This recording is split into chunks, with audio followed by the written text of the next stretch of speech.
जय हिंद दोस्तों, स्वागत है आपको KPA study point YouTube channel में। तो आज की इस वीडियो में बात करेंगे एसएससी जीडी भर्ती 2022 के तैयारी आपको कैसे करना है। अगर आप भी एसएससी कांस्टेबल जीडी भर्ती 2022 का फॉर्म फिल किए हैं तो ये वीडियो आपके लिए काफ़ी ज़्यादा इम्पोर्टेंट रहेगा।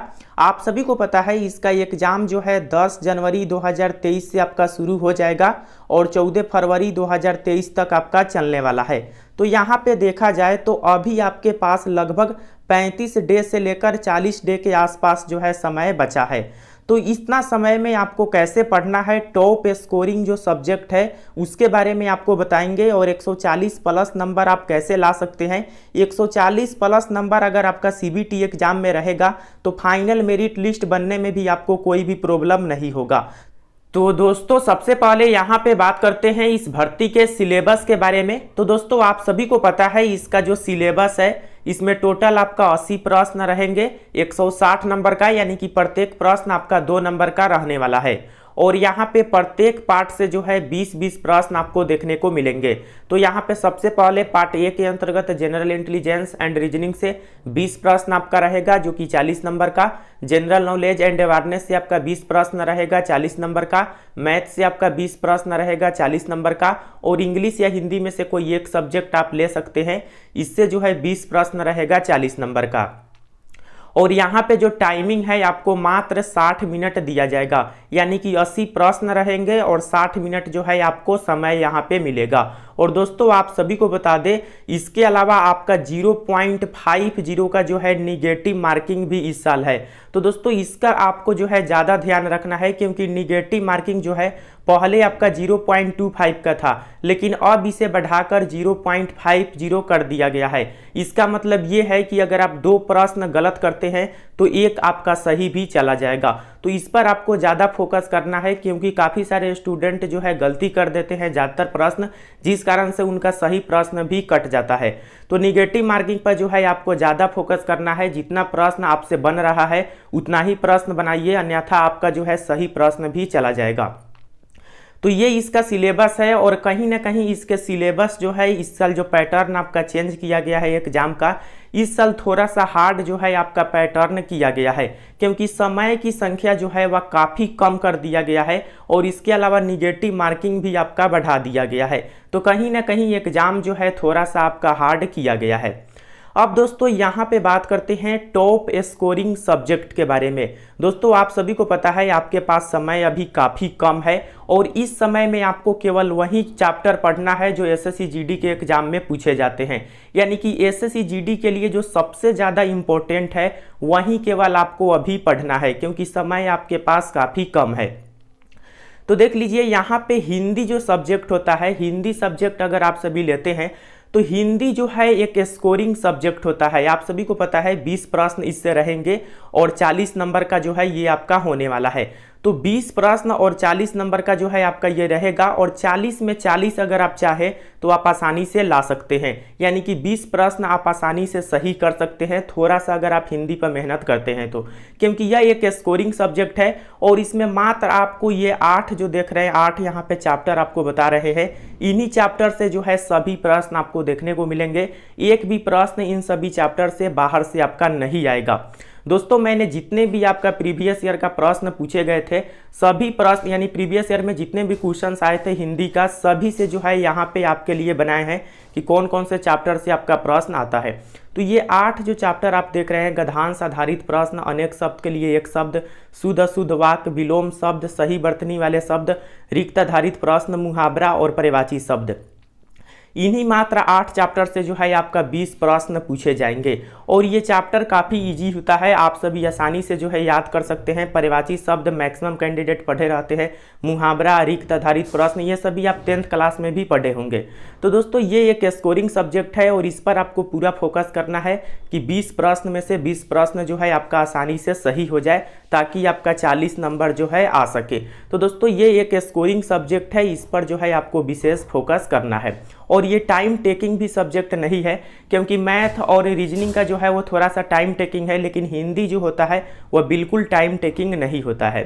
तो इस पर जो है आपको ज़्यादा फोकस करना है। इसके अलावा दोस्तों यहाँ पे बात करें मैथ की, तो दोस्तों आप सभी को बता दें मैथ जो है थोड़ा सा टाइम टेकिंग सब्जेक्ट है, इसमें समय थोड़ा ज़्यादा लगता है, आप सभी को पता है। तो सबसे पहले तो आप एग्जाम में जाने पर जो है सबसे पहले आपको हिंदी का जो प्रश्न है उसे सॉल्व करना है, 20 में 20 आपको सॉल्व कर देना है। उसके बाद हिंदी सॉल्व करने के बाद आपको डायरेक्ट जो है रीजनिंग पर आ जाना है। और रीजनिंग चैप्टर जो है ये थोड़ा सा कम टाइम टेकिंग है, क्योंकि यहाँ पे जो है मैक्सिमम कैंडिडेट का रीजनिंग जो है सही होता है। तो रीजनिंग में जो है कोडिंग डिकोडिंग से आपका प्रश्न रहेंगे, डायरेक्शन सेंस टेस्ट से रहेगा, ब्लड रिलेशन से रहेगा, सीटिंग अरेंजमेंट से रहेगा, एनालॉजी टेस्ट से रहेगा, सीरीज टेस्ट से रहेगा, कैलेंडर से रहेगा, टाइम एंड क्लॉक से रहेगा। और इसके अलावा 2 चैप्टर और है, problem based on English alphabet और नॉन वर्बल जो है रीजनिंग आपको देखने को मिलेंगे। तो 10 जो ये चैप्टर का आपको नाम बता रहे हैं यहाँ पे रीजनिंग का, इन्हीं 10 चैप्टर को जो है आपको देखना है। सभी प्रश्न रीजनिंग का जो है इन्हीं सभी चैप्टर से आपको देखने को मिल जाएंगे। तो हिंदी का जो प्रश्न है उसे सॉल्व करने के बाद आपको रीजनिंग का प्रश्न जो है सॉल्व करना है। इससे भी 20 प्रश्न आपका रहेंगे 40 नंबर का। तो दोस्तों सबसे पहले आपको हिंदी सॉल्व करना है, उसके बाद रीजनिंग सॉल्व करना है। और हिंदी और रीजनिंग को जो है आप सभी अच्छे से तैयारी कीजिएगा, क्योंकि इसे अगर आप सभी अच्छे से तैयारी करते हैं तो डेफिनेटली जो है आपका जो है हिंदी में 20 में 19 या 20 प्रश्न जरूर सही हो जाएंगे। और रीजनिंग में भी आपका 20 में से मिनिमम 18 प्रश्न आपका जरूर सही हो जाएगा, 18 से 20। तो दोस्तों ये 2 सब्जेक्ट है आपका काफ़ी ईजी होता है, और इस पर फोकस करते हैं तो आपका नंबर भी ज़्यादा आएगा। इसके बाद दोस्तों यहाँ पे मैथ की बात करें तो देखिए मैथ जो सब्जेक्ट है ये थोड़ा टाइम टेकिंग है, इसमें समय लगता है। काफ़ी सारे स्टूडेंट मैथ में वीक भी होते हैं, और मैथ का जो चैप्टर होता है आप सभी को पता है, मैथ का जो प्रश्न होते हैं उसे बनाने में थोड़ा समय लगता है, और समय हमारे पास मात्र जो है 60 मिनट ही है। तो इसलिए मैथ को जो है सबसे लास्ट में आप सभी सॉल्व कीजिएगा। सबसे पहले हिंदी सॉल्व करना है, उसके बाद आपको यहाँ पे रीजनिंग सॉल्व करना है, और रीजनिंग के बाद आपको जीके जीएस देखना है, GK GS and current affairs. तो GK GS and current affairs की तो कोई गारंटी नहीं है ये कहाँ से प्रश्न आते हैं, आप सभी को पता है। जीके जीएस में मैक्सिमम स्टूडेंट का ज़्यादा नंबर नहीं जाता है, इसमें जो है काफ़ी कम ही नंबर आते हैं। अगर आपका जीके जीएस अच्छा है तो आप जो है सही से कर सकते हैं, लेकिन इस पर जो है आप जो है ये एक स्कोरिंग सब्जेक्ट नहीं है, क्योंकि इसमें कहीं से भी प्रश्न पूछे जा सकते हैं। लेकिन आप सभी को बता दें 10th लेवल का जो जीके जीएस आपका होता है वहीं आपको पढ़ के जाना है। इसके लिए आप सभी को एक बेस्ट बुक बता देते हैं, चक्षु पब्लिकेशन का आता है। यह एक कंप्लीट गाइड है जिसमें आपको सभी सब्जेक्ट देखने को मिल जाएंगे जो एसएससी जीडी के एग्जाम में पूछे जाते हैं। तो इस बुक को आप सभी ले सकते हैं। इसके अलावा चक्षु पब्लिकेशन का प्रैक्टिस सेट भी आता है। तो कंप्लीट गाइड और प्रैक्टिस सेट दोनों बुक को आप सभी परचेज कर सकते हैं, लिंक आपको डिस्क्रिप्शन में मिल जाएगा, या नज़दीक के मार्केट से भी जाकर आप सभी इस बुक को परचेज कर सकते हैं। तो दोस्तों जीके जीएस जो है जो बुक आपको अभी बताए हैं उससे आप सभी पढ़ सकते हैं, आपका मैक्सिमम प्रश्न जो है उस बुक से सॉल्व हो जाएगा।